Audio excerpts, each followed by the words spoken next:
Welcome to Rakkamma kitchen. Rakkamma கிச்சனில் இன்றைக்கி பன்னீர் பிரியாணி செய்முறை. பன்னீரை எடுத்து துண்டு துண்டாக கட் பண்ணிக்கலாம். இது 200 கிராம் பன்னீர்.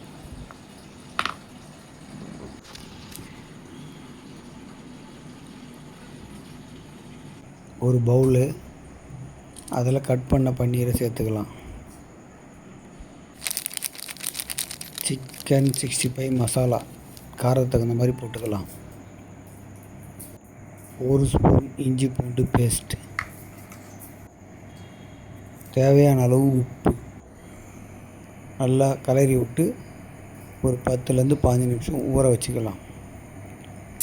இப்போ பிரியாணிக்கு தேவையான அரிசி அளந்து கழுவி வச்சிடலாம், ஊற வச்சிடலாம். ஒரு பேன் வச்சுக்கோங்க. அதில் 1 ஸ்பூன் நெய், இது கூடயே ஒரு 3 ஸ்பூன் சன்ஃப்ளவர் ஆயில் போட்டு எண்ணெய் காஞ்ச உடனே நம்ம பன்னீரை போட்டு பொரித்து எடுத்துக்கலாம். பன்னீர் நல்லா திருப்பி போட்டு கலர் மாறின உடனே நம்ம பன்னீரை ஒரு தட்டில் மாற்றிக்கலாம்.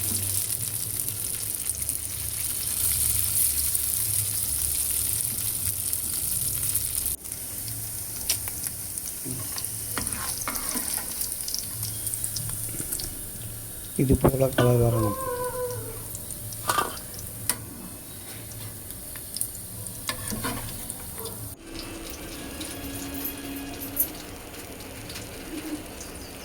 ஒரு 4 பெரிய சைஸ் வெங்காயம், ஒரு 3 தக்காளி கட் பண்ணி எடுத்துக்காச்சு.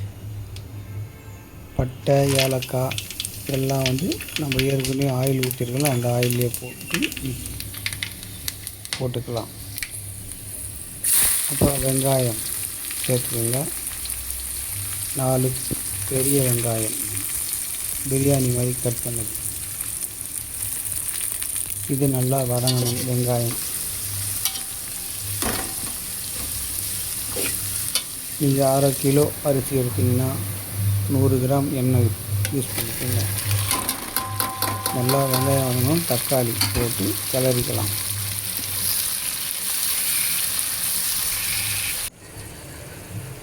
இஞ்சி பூண்டு பேஸ்ட், அப்புறம் தனி மிளகாய்த்தூள் போட்டு ஒன்றா சேர்த்து போட்டு வதக்கிக்கலாம். இஞ்சி பூண்டு பேஸ்ட் 50 கிராம், தனி மிளகாய்த்தூள் ஒரு 2 ஸ்பூன். உங்களுக்கு காரம் அதிகமாக ஒன்று கூட ஒரு 1/2 ஸ்பூன் சேர்த்து போட்டுக்கணும்.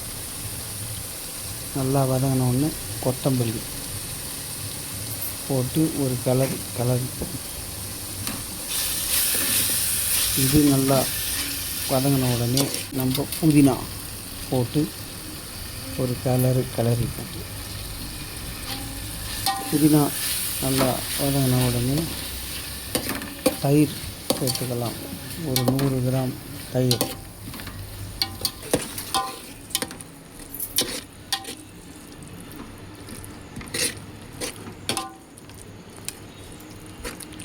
தயிர் சேர்த்து நல்லா கலங்கின உடனே 2 ஸ்பூன் பிரியாணி மசாலா, 1 ஸ்பூன் கரம் மசாலா போட்டு நல்லா வதக்கிக்கலாம். இது எந்த பாத்திரத்தில் அரிசி வைக்கிறீங்களோ, நான் பாஸ்மதி ரைஸ் யூஸ் பண்ணுறேன். அதுக்கு 1 டம்ளர் அரிசிக்கு 2 டம்ளர் தண்ணி வைக்கணும். காப்பிடி அரிசிக்கு 2 காப்பிடி தண்ணி வைக்கணும். உப்பு தேவையான அளவு போட்டுக்கலாம்.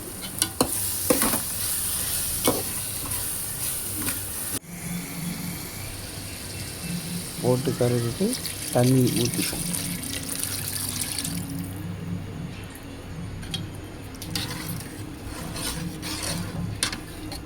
தண்ணி ஊற்றி நல்லா கொதி வந்த உடனே நீங்கள் காரம், உப்பு எல்லாமே செக் பண்ணிக்கோங்க.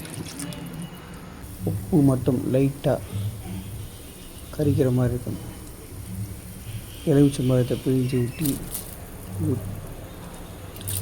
அப்புறம் அது நல்லா கொதி வந்த உடனே அரிசியை போட்டுக்கலாம்.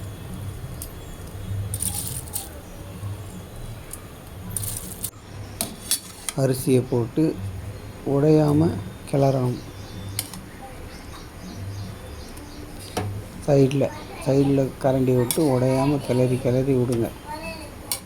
நல்லா கிளறி விட்டு இந்த மாதிரி பதம் வந்த உடனே நம்ம பொரித்து வச்சுருந்த பன்னீரை இது கூட சேர்த்துப்போம். அப்போ தான் பன்னீரோட வாசனை ஃபுல்லாக நமக்கு பிரியாணி ரைஸில் கிடைக்கும். நீங்கள் மேலோடு போட்டு மூடிட்டா உங்களுக்கு உள்ளலாம் பிரியாணியோட பன்னீரோட வாசனை வராது.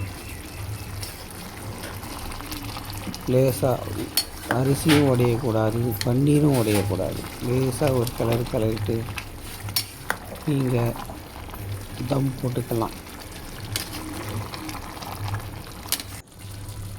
இது போல் பதம் வந்த உடனே நீங்கள் தம் போட்டுக்கலாம். தம் போட்டு ஒரு 20 நிமிஷம் பொறுத்து திறந்து பாருங்கள்.